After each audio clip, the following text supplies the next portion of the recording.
All right, you want to start with Hammer. Now, I'm going to talk about a lot of these people that were in the flock. They passed the Vince McMahon eye test. They really do. Hammer's definitely one of those guys walking through an airport that's larger than life. So, and it's definitely all these insertions. I wouldn't say placements because they were inserted. They were forced into the flock politically because of Paige, because of the Paige being friends with Bischoff, because of the political atmosphere of WCW. It was literally, this was like all friends wrestling. So Hammer was definitely somebody that had the look. I don't know about the attitude because I heard stories, especially that party with Regal headbutting him. No, I'm just saying maybe he had a bad attitude back then, and that really limited him because if you took one look at him, sure, he was limited, but he looked like a WWE. And I can't believe that WWE wouldn't look at a guy like that and go, we can do something with him. It was very weird that a guy like that had never lived up to the perceived potential of the look. And in the flock, this was weird too, because Hammer was also, these big guys were also bump dummies for Raven, where he's the giant. So I think that was a disconnect right there too. A lot of these guys, I can't give a thumbs up or thumbs down because they were all just middle of the road bodies to protect Raven's character. We'll put evaluating then. Next up, Horace Hogan. Now, are you saying that Horace Hogan was politically connected in WCW? I'm speculating. Pure speculation. I don't know. It could just be happenstance with the last name Hogan that he might have had a job there because I've heard a rumor that there was another young up-and-comer named Hogan in WCW that may have. Now, here's the thing. Hogan might not have ever said a word. He might not have politicked for his nephew, but it was done, right? It didn't need to be said. Once again, I think Horace Hogan passes the airport eye test. It's very odd. He's a big dude. Any opinions? He could have been a stunt double in the Mars Attacks movie too.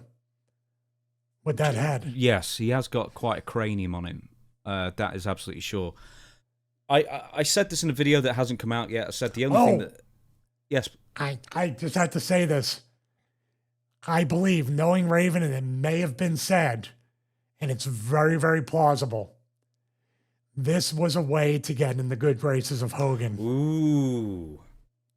I believe Raven did it for a purpose and agreed to it way too easy to friends close, enemies closer type thing. It's very, very plausible. Next up, I mean, have you met him properly? All right guy? I mean, we'll have to have his personal thing, a personal story if you've got one with him. No personal stories except hello and goodbye. There was guys in WCW locker rooms that were loud, boisterous, had to let everybody know they were great. Horace never said, I'm Hogan's nephew, I don't want to do a job. I mean, I think he was just happy to be there. He probably knew exactly why he was there, but also at the same time trying to make his own little mark in the business, which is kind of impossible. Yeah, I mean, I think he was in FMW for years beforehand. I think he worked Japan for a few years prior. He did go to Japan after the WCW run. Yeah. No, beforehand as well. I mean, he wasn't a novice when he got to WCW, I don't think. But so anyway, he did try to pay his dues. You got to give him credit. Chris Kanyon. Oh, God. I mean, this is also a Diamond Dallas Page, but also I think Raven knew Kanyon. Way too talented to be in the flock. How's that? And that did come through in later years. Way too talented, way too gifted of a worker. A little bit too much, maybe ahead of his time for being like, I think Kanyon, with the right presentation in present day, could have been a Seth Rollins. Think about the styles. His style was way too up there for an American style wrestler. The culture had to catch up to it. Like Kanyon would have fit in a lot better with the cruiserweights and with the lucha guys, but he was way too big to be one of those. So he was in the worst spot possible. Yeah, definitely. He he was definitely somebody thumbs up for anything he did, but he was well beyond and too good to be in the flock. He was Mortis. Didn't he go from Mortis to Flock? Or did he go from Flock to Mortis? I can't remember which way it was. But anyway. I think he went Mortis to Flock because this was also Glacier was kind of on the back end during the Flock, I think, during that timeline. Yeah, that sounds right. Next up, Billy Kidman, or just Kidman at the time. He was doing a homeless, maybe addict kind of thing where he constantly scratched. But I tell you what, like as a kid watching that, Kidman was one of the standouts for me. He was, because the character, the drastic change from the boy band type look, the aw shucks next door neighbor kid, to basically a drug addict that itches all the time and has withdrawals, and renaming the Shooting Star Press to fit the gimmick was the 7-year itch. 7-year itch. Can't get much better than that. It just takes a little bit of a tweak and a new coat of paint and a new name for a finish, and we're off to the races.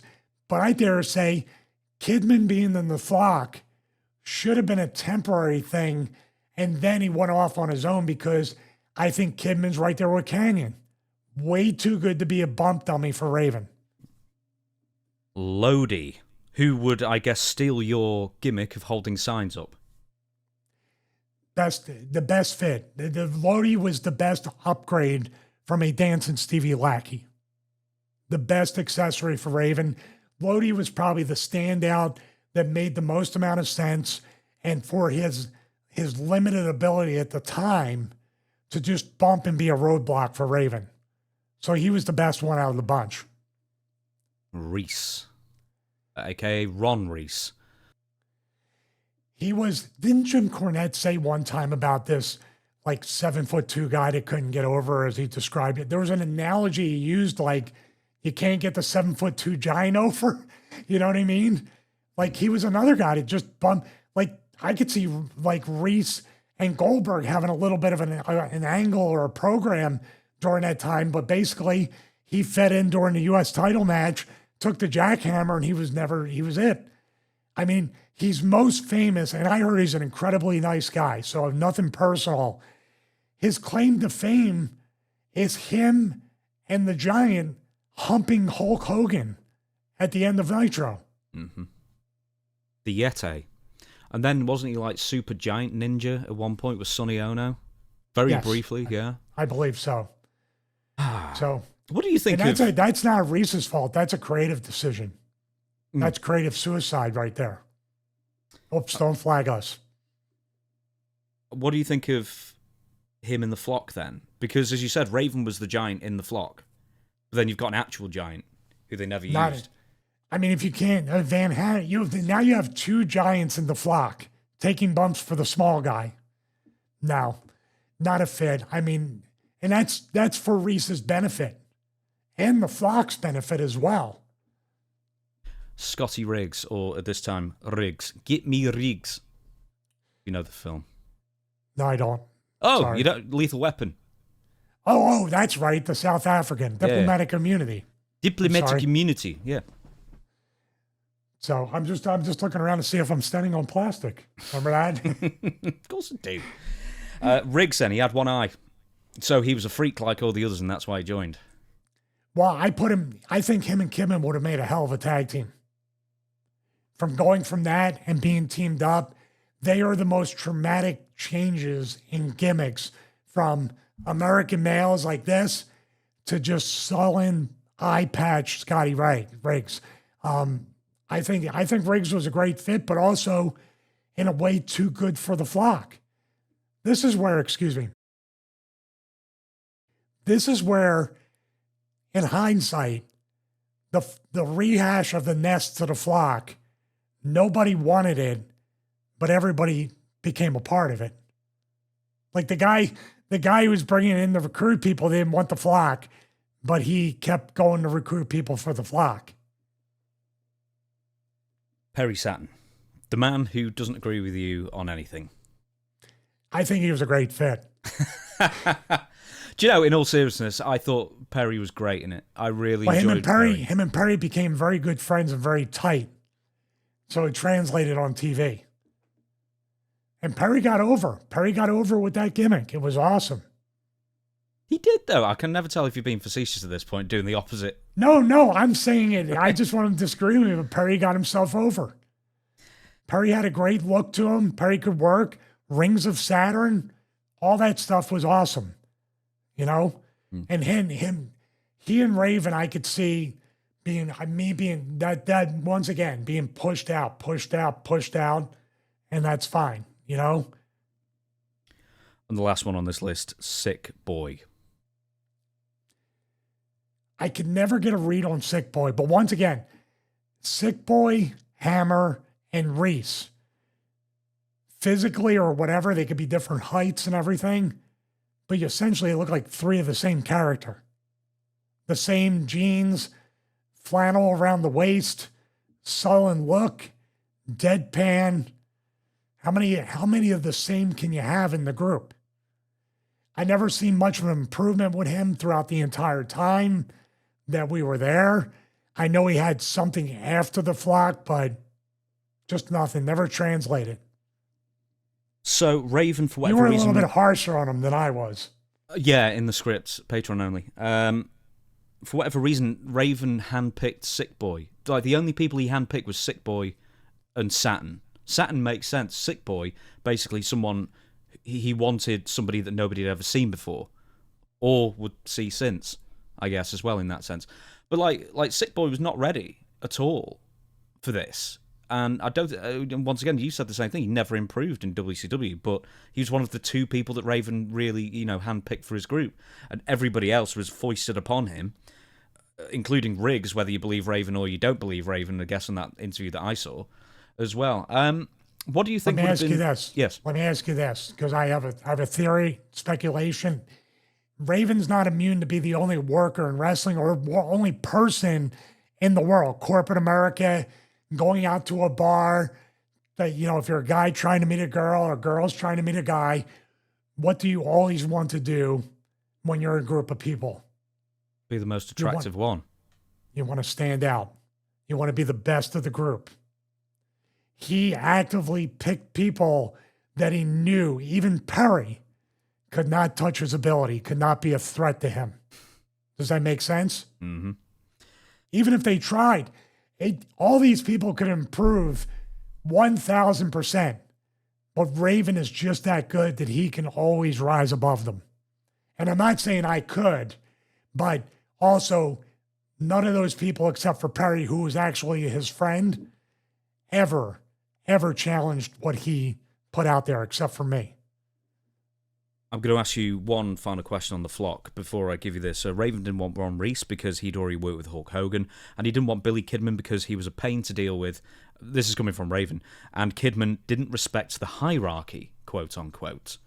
So I guess not deferred to him enough, maybe. Oh, he didn't. Oh, Kidman must not want to have been in the birthday club. That's what that means. Mm-hmm.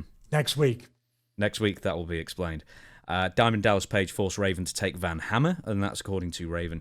I want to know more. I'm just reading the script here. No, forget about all that. Right, the flock then. What was the ideal flock in your opinion? None. You never. Well, really, you never have the flock. No, I wouldn't have had the flock in a way. I may have brought myself in with Raven as a temporary accessory to protect him so he didn't get bumped, he didn't do jobs, and then he was off to the races. The Raven character, even with myself, maybe not day one, the Raven character as a loner has a lot more mystique, the introduction of the Raven character. If he was sitting in the crowd alone, mysterious, wouldn't say anything, said a little something, cryptic, the initial vignettes of Raven in his high school, his grade school, the people that abused him, the girl he lost in summer camp. Do you see what I mean? If they started with Raven vignettes and had him alone and then brought me in as his lackey to protect him, that would have been great. And then beat me at Clash of Champions. Raven goes off on his own and he's off to the races, as I would say.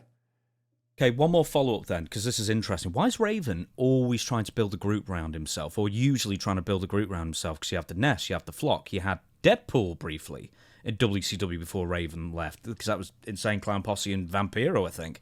In TNA, you had Serotonin. He was part of your group when you were Dr. Stevie in TNA as well.